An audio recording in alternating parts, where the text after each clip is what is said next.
indeed, I think, something that is of tremendous interest to a great many people, especially to those in the phenomenon of the persecution of Christians and wanting to resist it. Today, we have as a very special guest, Dr. Ngozi Orabueze, who is Deputy Prime Minister of the United States of Biafra. Welcome, Dr. Orabueze. Thank you so much, Robert Spencer. Alright guys, welcome to my channel. Guys, so a lot has been going on, alright? Dr. Ngozi Orabueze actually outlisted some names of individuals and states, alright, in same country that you called Nigeria, alright, where these genocidal activities or unaliving has become so high, and that's the reason why they are actually creating awareness, alright, having to do anything they can, all right, for the world to know what is currently going on. And the shocking thing about this is that 80% of those Christians that has been unalived in Nigeria all are from the southeast. Okay, so how do you now put this that 80% of those unalived on day basis, weekly basis, and monthly basis, probably yearly basis, and at the end of the year, right, the amount of unaliving that actually happens in the country where you say is in Nigerian, all right, is recorded to be as high as 80%, which is not a good experience, all right. And that's the reason why the government needs to also continue creating awareness, thereby letting the world know that this is what is currently going up. And because of this, the population of the southeasterns has been reducing, right?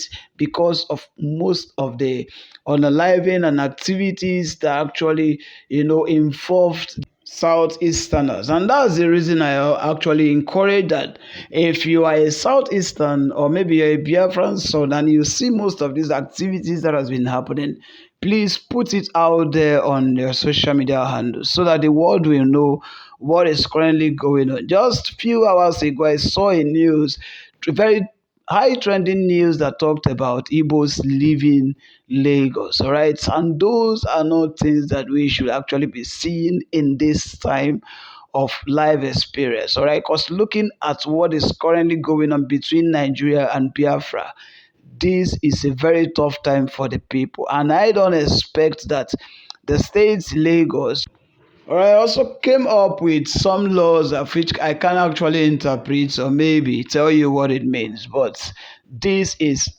completely unacceptable, and that's the reason why we actually need to look into it as a people, right? So that we know what to do about it. We know very well that ever since the Biafran matter began, it has not really been easy, and it will shock you that 80% of those, I mean, some of the leaders that we actually captured as a result of this same matter, all are Christians. Some that has been unalived, most of them are still Christians. So how do we now get this freedom that we've been asking? And that's the reason we need to continue creating awareness and not just leaving it for Dr. Ngozi Orabueze, all right? Nnamdi Kanu is a Christian. Simon Ekpa and some other great leaders that has been captured and has been placed in the detention facilities. Up till today, nothing good, no better information, no good news. There is nothing to actually count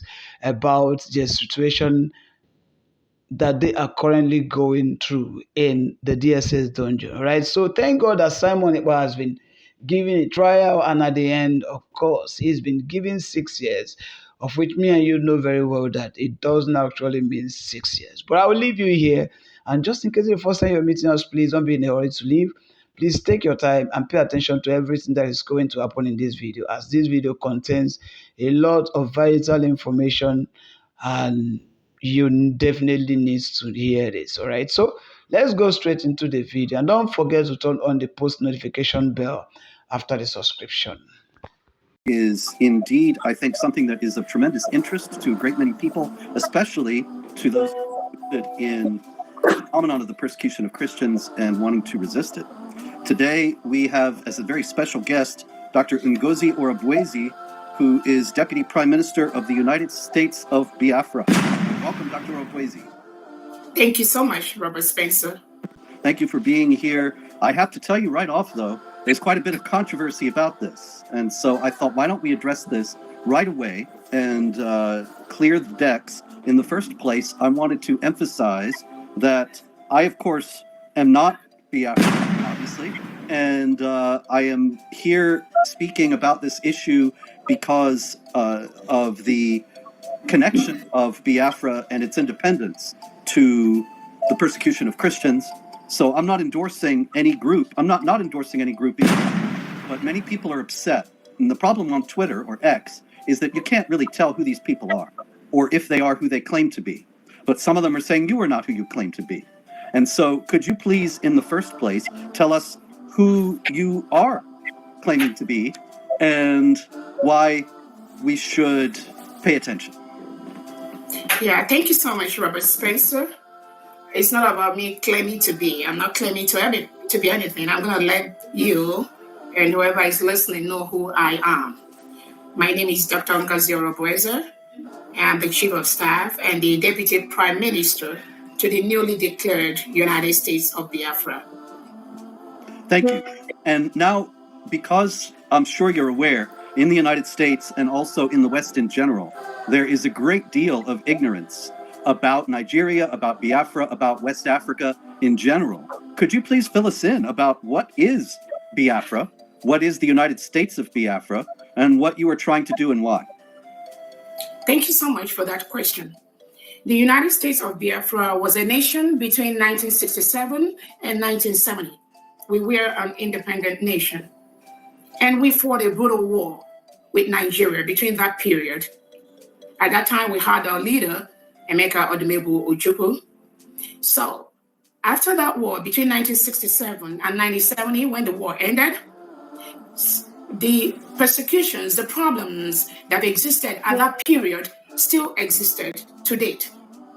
Problems such as marginalization, the killing of Christians, the lack of freedom, so many things going on against the indigenous people of Nigeria, of which Biafra, United States of Biafra, is one of them. So all this while, we were thinking there'll be a change. Several leaders in the past have thought there'll be a shift in making Nigeria one nation.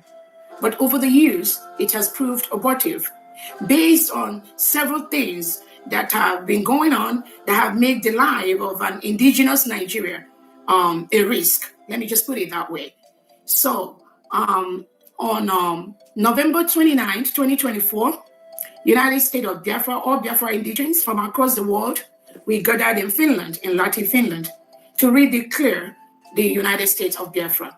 We've conducted a self-referendum where over 50 million Biafrans have voted to exit Nigeria.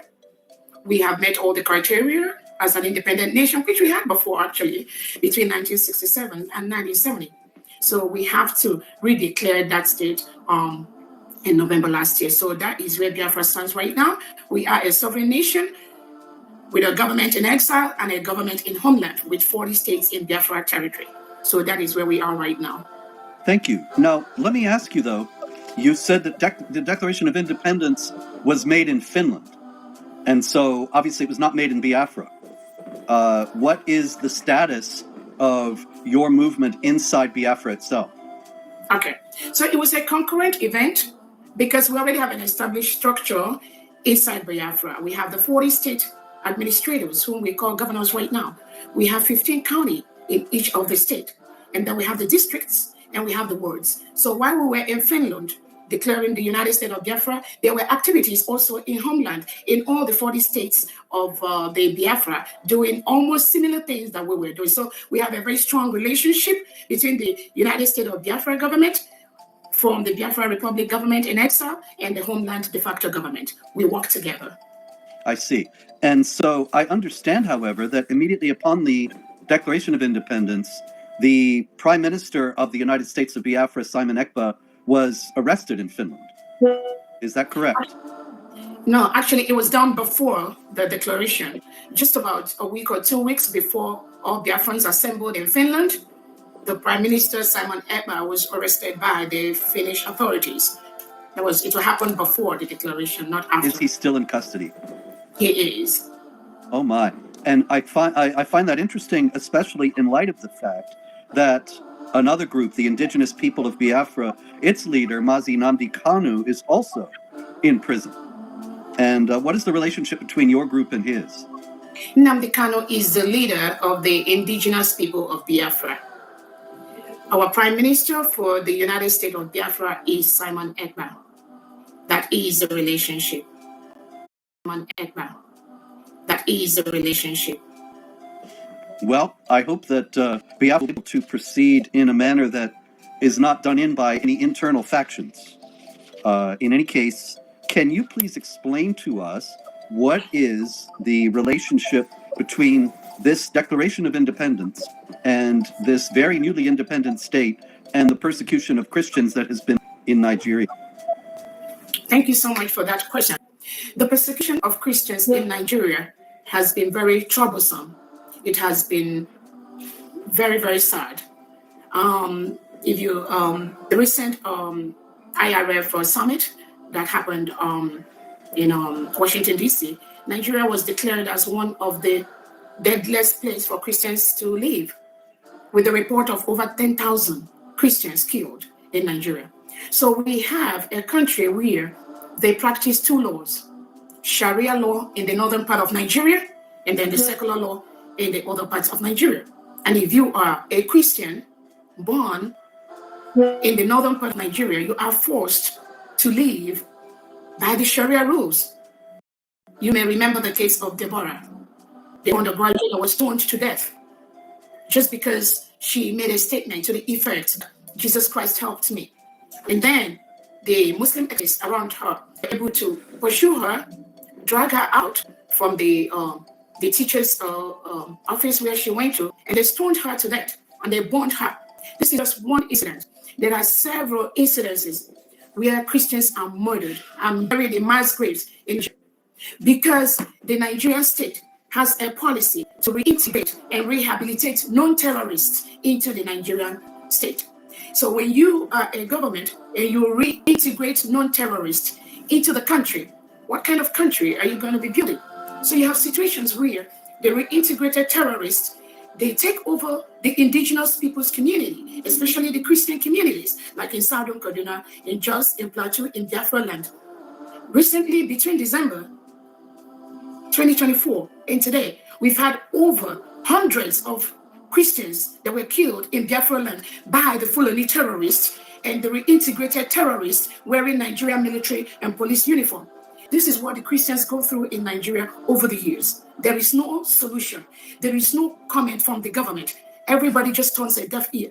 And that was part of the reason why the United States of Biafra has declared their independence, because we cannot continue to live in a country where the government reintegrates non-terrorists into the police, into the military, and send them down to the Biafra territory to kill anyone that talks about Biafra, anyone that talks about their independence. And mostly, all Biafrans are Christians. So that's what's been going on. There's several instances too. So you are saying, am I understanding you correctly, that the Nigerian federal government is actively aiding the jihad terrorists? Definitely, by reintegrating non-terrorists into the country. Do you think that this is a connection to the fact that the former president was a Fulani himself? Again, over the years, in the past leadership in Nigeria, we have had more of these Islamic leaders that have ruled Nigeria. So if you have been, I know as you are aware, Nigeria is supposed to be a secular state where we have equal representation of both Christians and Muslims.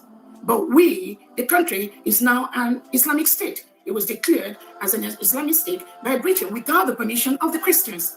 So Nigeria has been dragged into the IOC without the permission of the Christians. So there has been a systemic plan to Islamize the country where we are really right now. So it has been like that, and that is what is really going on, which has led to the loss of life of so many Christians and innocent indigents inside Nigeria. Yes, thank you. With the leader of your movement in prison and Kanu in prison, what are the real prospects, though, for you being able to establish a genuinely independent state that is free from interference from the Nigerian government and military? Thank you so much for that question. So we've been following all the allowed laws that guide the establishment of a new nation. We have our geographical area already mapped out. We've been building alliances with countries like the Eritrean government in exile, the Ambazonia government, and several other countries that really recognized Biafra between 1967 and 1970, but never ever surrendered or say they no longer support us. So those alliances have been built. And we are following every step as a nation with the cabinet already set up, following all the due process to ensure that we go through the legal processes for United States of Biafra to be recognized as one of the newest independent nations in the world. So we are going through the allowed legal process by the United Nations, by the African Charter. All that is being put in place at this time to make our country recognized all over the world. So have you received any positive responses from the UN or from other states or the United States for that matter? Again, all that is in process. Just remember, we just declared our independence in November 2024. So our legal department are putting all the right papers in the right table to ensure that those recognitions come. But like I said, we already got a couple of recognitions from some of our allies, and we are... Does trading feel overwhelming? There's several human rights reports about the injustices, the abuse of human rights, the killing of Christians, both by the United Nations, by the African Union, and other bodies. So we are in the process of doing that, and we're getting a lot of positive response in building a very free nation, devoid of jihadism, devoid of persecution, where human rights are respected, where people rights are also respected. So we are in the course of doing that right now. You know, that's fascinating. Did you say that the Trump administration invited your group to the inauguration and not the Nigerian government? Yes. Nigerian government was not there. And if you recently, Trump has cut off the U.S. aid to Nigeria, about $1.2 billion that they send to Nigeria every year. That has been cut off. It has been stopped because the abuse by the Nigerian government is huge.